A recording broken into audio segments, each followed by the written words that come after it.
I feel like I can talk about Tebogo all day. All day. Okay. I saw this on social media. 44-29. Tebogo is on a mission. Yes. He really, truly is. I said this yesterday with you, Ashley, in the office. I was a huge fan of Tebogo going into this Olympic year, and I'm just a bigger fan now. I'm just a bigger fan. Yeah. What are your thoughts when you saw the 44-29? Yeah, for context, in South Africa on Monday night, it was, I believe, we saw Letsile Tebogo. He represents Botswana, young sprint talent. We saw what he did at World. He medaled in both the 100 and the 200 at World Outdoor Championships last August. And, he's one where it's like 400 for Tebogo. Like we saw him run the 100 and the 2 at Worlds. He runs a 44-29 open 400. And if you've seen the video on social media, if you haven't, you need to go watch it because this man is jogging. He is jogging and he pulled up like 20 meters from the finish and was like practically walking. 44-29 like that. It's just, to me, that's just incredible, right? Because again, he jogged it basically, and it's an interesting scenario, right? So earlier to open up his outdoor season, basically, he ran technically a world best because it's not a official recognized distance by World Athletics for a world record, but the fastest ever at 300 meters. It was sub 31. Yeah. And now you have him here jogging again at 44-29. It's interesting to me, right? Because again, we saw him in that 1 and 2 in Budapest, but now you see him racing that over distance, like he's moving up, not moving down. You see Noah Lyles, on the other hand, taking a different approach in the indoors. He's running 60, so he's going down. It's just interesting to me. I'm like, gosh, like, what if you had Tebogo in the 400 at the Olympics? Like, that would be insane. Let's talk about that because I truly feel like the 400 meters itself, it's wide open. Like, I'm not going into this Olympic year and I'm like, the heavy favorite is XYZ. Like, there's athletes that come into mind, Michael Norman, Karani James. So now my brain is like, wait, Tebogo, I feel like needs to be in this conversation. As you mentioned, second in the 100 at Worlds, third in the 200. And now I'm like, are we going to see Tebogo do a 200-400 double? I just see that very often, hardly ever. Where his mindset is at. Or is he running this 400 to just gain strength for this 200? If he's trying to gain strength for you're this running 200, then... You're running 44-29. Yeah, like I've said this before on previous podcasts, but now I feel even more confident in my prediction. Tebogo will beat Noah Lyles. He will beat Noah Lyles. I need the chat to respond to this. 100, 200, Tebogo's... Any event? Any event. Tebogo beats Noah Lyles in any event. That's my prediction. 100, 200, or 400. I feel more confident in the 200 pick than the 100 pick.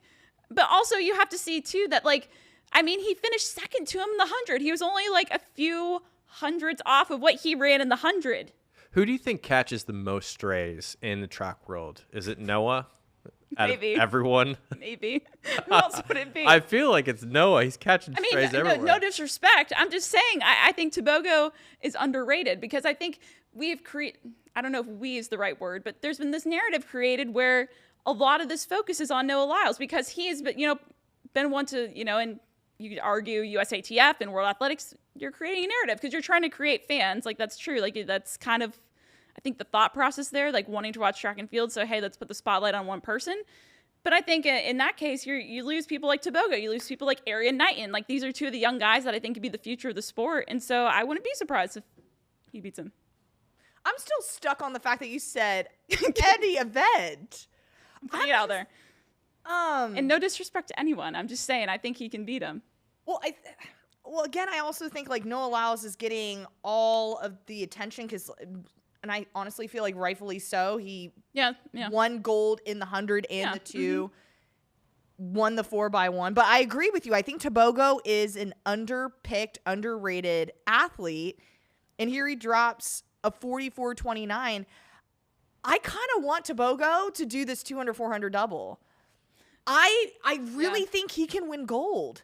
What's the schedule like? I haven't even looked at it. I've not looked at it, but if there's an opportunity for him to do that, I'm all say for yes. it. I'm all for it. So maybe we can avoid this whole scenario about Tebogo versus Lyles, and he just runs the 4, and then like we wouldn't be having this conversation. I will say about Tebogo, it's a really good performance, but if you look at his history, obviously there's not a ton of experience in the 400. He finished last year with a PR of 44.75 in July. So for me, he has to run it a little bit more consistently for me to kind of peg him up there with the men you mentioned, like Karani James and Michael Norman.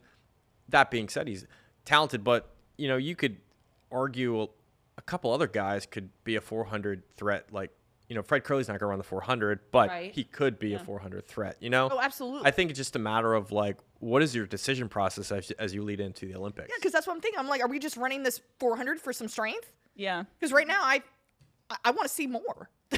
I want to see more. But you make a good point, Corey. Like, he's not the only guy where, like, if you wanted to run the 4, you could. It would just be a matter of getting up there and actually, like, putting down consistent performances through the season to work up to that. Because it's one thing to put out one really solid performance. It's another thing to have to go through rounds. That's where people get a little finicky, because it's like, okay, the first round, like, think about it. The first round, you can kind of cruise through it. Yeah. But that second round, it's like, okay, I got to give you a little bit more effort to make sure I'm in the mix. We've seen too many people, even at the NCAA level, that we're expecting them to be in the final, and they just can't go. But I do think, like you mentioned, like we're in an interesting situation where that men's 400 is an event where I look at it and I'm like, there's no one that, like, there's no Noah Lyles in the men's 400 right now, where it's like I can definitively say, like, put all my money on this person, I think he's going to win.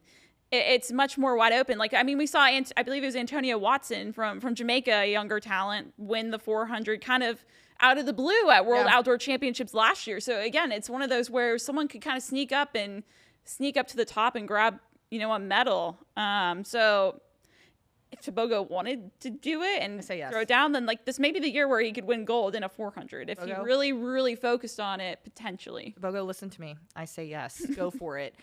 I say go for this 4. I'm all for the double. I just want him.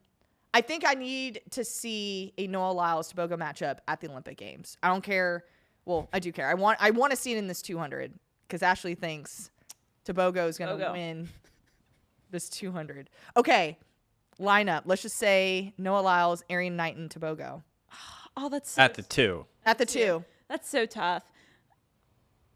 I guess I'd go Tebogo, Lyles, Knighton, but then also Knighton beat Tebogo last year in the 200, so I don't know. But Tebogo looks really good right now. But we also haven't seen, Knighton ran once indoors. I think he ran low 20s. That's right. I do remember that. Yeah, it was on the Continental Tour, I believe. Yes. Ooh. Chat guy, anything from you? I think I've heard from Noah that his strongest race is the 2. This is a 2. He does believe in that the most.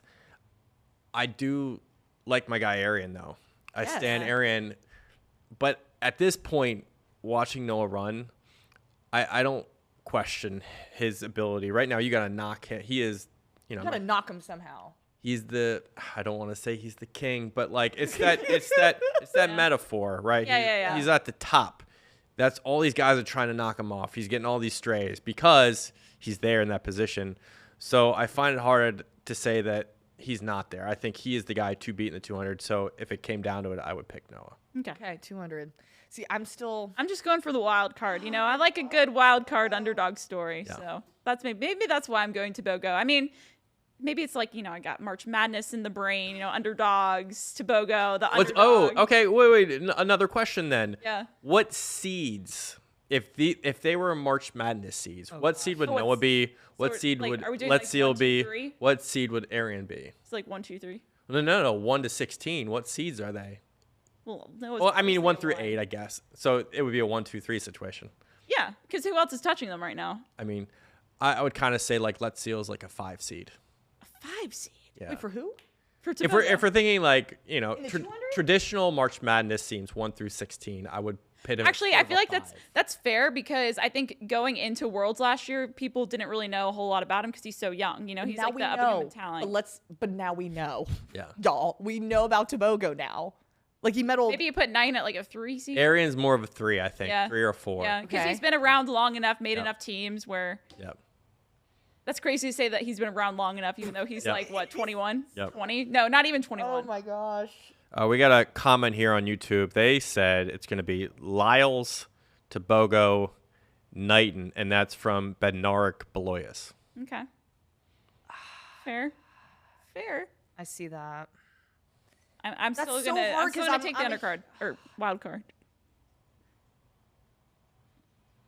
Knighton's coming up though.